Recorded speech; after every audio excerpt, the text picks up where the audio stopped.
Սպորտի ոլորտի մասին շատ բան կարող ենք խոսել, որտեղ շատ մեծ ծավալի աշխատանքներ են արվել եւ ես մասնավորապես կնշեի մի քանի կարևոր ծրագրեր, որ մեկնարկել ենք մասնավորի հետ գործընկերությամբ Եղեգնաձոր, Մարտունի եւ Արարատ քաղաքներում տիպային մարզահամալիրների նախագծման ուղղությամբ այս պահին էլ ընթացքում ենք արդեն փորձաքննության եւ շինարարության մրցույթների հայտարարման ուղղությամբ մենք ֆուտբոլի 2029 թվականի 20 տարեկանների աշխարհի առաջնության համատեղ հայտից հետո, որ Վրաստանի ֆեդերացիայի հետ միասին մեր ֆեդերացիան ներկայացրեց, ակտիվորեն աշխատանք ենք տանում ստադիոնների վերակառուցման, կառուցման ուղղությամբ եւ այս պահին արդեն նախորդ տարվանից պայմանագիր ենք ստորագրել միջազգային փորձառու կազմակերպության հետ, որը Վանաձոր քաղաքի մարզադաշտի UEFA-ի 4-րդ դասի ստադիոնի վերակառուցման նախագծումն է իրականացնում ու նաեւ ծրագրի ղեկավարումը եւ բացի դրանից որոշում կայացրեցինք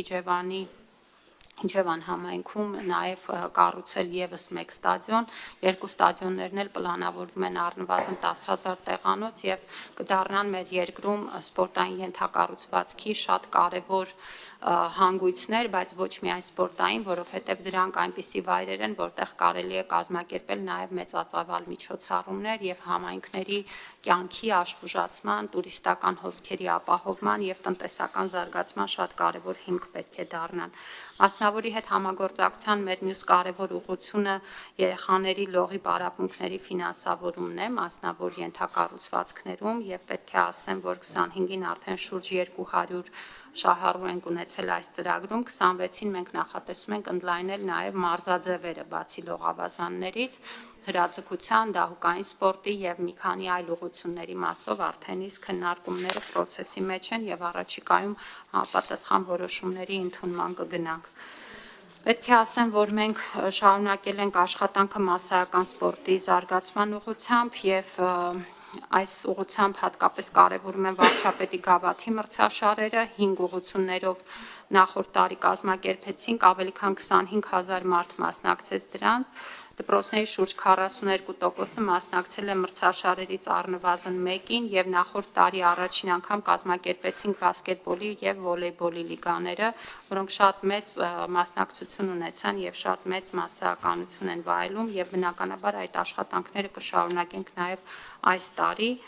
Ընդհանուր առմամբ նախորդ տարի շուրջ 100 սպորտային ենթակառուցվածքներ են եղել ընթացքում եւ այդ ենթակառուցվածքները ասելով ես նկատի չունեմ նաեւ դպրոցները, որտեղ գիտեք, որ պարտադիր նաեւ մարզադահլիճների բացօթյա մարզահրապարակների շուրջ աշխատանք ենք տանում, այսինքն չհաշված ուսումնական հաստատությունները շուրջ 100 սպորտային ենթակառուցվածքների ուղղությամբ պետությունը աշխատել է նախորդ տարի համայնքների հետ միասին։ Եվ պետք է նաև կարևորեմ բարձր նվաճումների սպորտի ուղղությամբ 25 թվականին մենք ընդունեցինք որոշում եւ 26-ի հունվարից արդեն գործում է Լոս Անջելեսի Օլիմպիական խաղերի նախապատրաստության աջակցության ծրագիրը, որով մեր մարզիկները, մարզիչները եւ նրանց աջակցող անձնակազմը ստանում է սպորտային նպաստ ամեն ամիս եւ սա հնարավորություն է, որպեսզի մեր մարզիկները կենտրոնանան իրենց լավ մարզավիճակի վրա եւ գրանցեն լավ արդյունքներ։ Նախորդ տարին նաեւ շատ ակտիվ էր միջազգային մրցաշարերի կազմակերպման ուղղությամբ մեր երկրում եւ այս տարին էլ արդեն իսկ մեկնարկել ենք եւ մինչեւ այս պահը, ինչպես նշեցի, արդեն իսկ Եվրոպայի առաջնության անցկացման փորձը 26-ի համար արդեն իսկ մեր նախորդիվ կատարված աշխատանքների ցանկում է։ Մշակույթի ոլորտին անդրադառնալով մի քանի հանգամանք կնշեմ, չչարաշահելով ձեր համբերությունը եւ ամփոփելով խոսքս,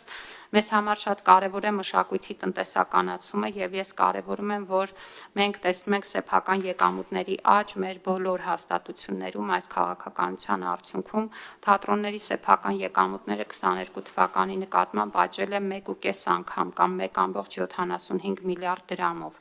Սա բերել է նրան, որ ֆինանսավորման ընդհանուր ծավալում նրանց սեփական եկամուտների մասնաբաժինը 25%-ից աճել է մինչև 38%։ Համերգային կազմակերպությունների սեփական եկամուտները նույնպես աճել են 1.5 անգամ կամ 740 35 միլիոն դրամով եւ արդեն իսկ ֆինանսավորման ընդհանուր ծավալում նրանց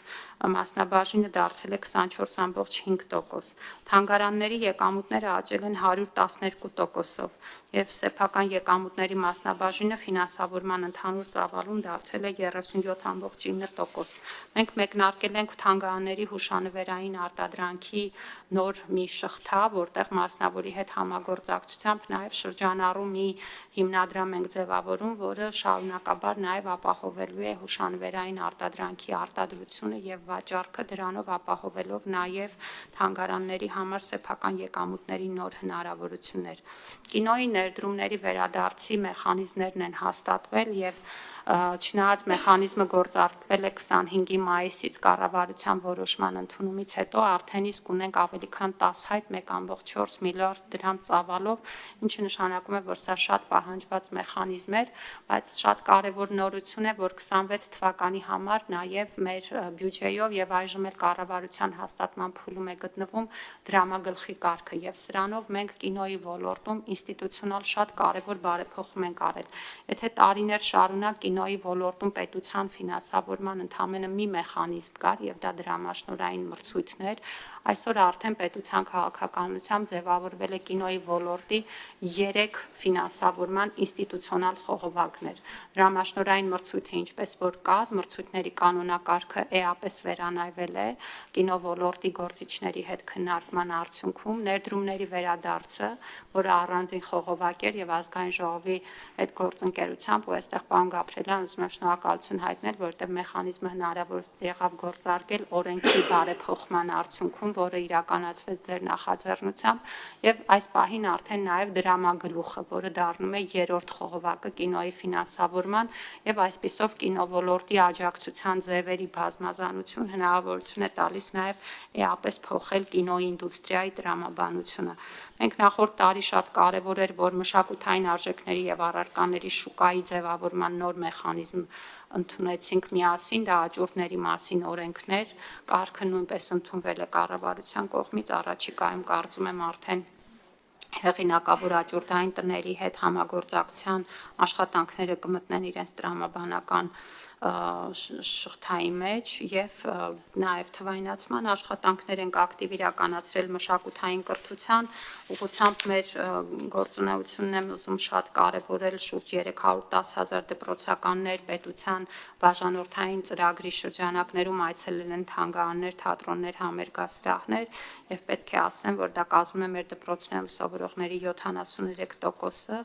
եւ 24 թվականի ցուցանիշը գերազանցել ենք շուրջ 10,000-ով, իսկ 25 թվականը 23-ի նկատմամբ 35%-ով աճ ունի եւ սա նշանակում է, որ էապես ընդլայնվել է նաեւ այս ծրագրերից օգտվող մեր երեխաների թիվը։